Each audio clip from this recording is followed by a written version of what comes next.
অন্যদিকে যুক্তরাষ্ট্র ইসরায়েলের সঙ্গে ইরানের বিরুদ্ধে যুদ্ধে পরোক্ষভাবে যুক্ত হয়েছে যুক্তরাজ্য। দেশটির প্রধানমন্ত্রী কিয়ার স্টারমার বলেছেন, তারা ইরানের মিসাইল ব্যবস্থায় হামলা চালাতে তাদের ঘাঁটি ব্যবহার করতে যুক্তরাষ্ট্রকে অনুমতি দিয়েছেন।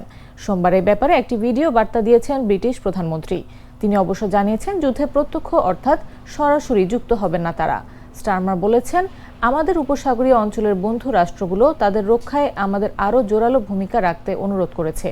আমাদের ব্রিটিশ যুদ্ধবিমানগুলো বর্তমানে আকাশপথে যৌথ প্রতিরক্ষা অভিযানে অংশ নিচ্ছে এবং তারা ইতিমধ্যে ইরানের ছোড়া বেশ কিছু হামলা সফলভাবে রুখে দিয়েছে।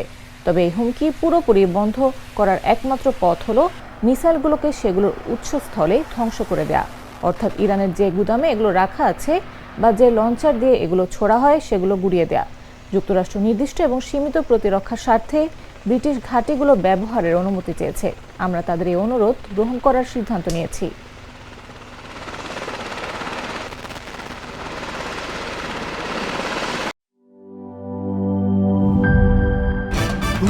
ভয় পাস না, এটা কসমিক ডোর। শব্দের আরেক নাম কসমিক ডোর। এর ওয়াল থিকনেস ও রিপ থিকনেস বেশি থাকায় এটাকে 50 বছরেরও বেশি। কসমিক ডোর, নিশ্চিন্তে 50 বছর।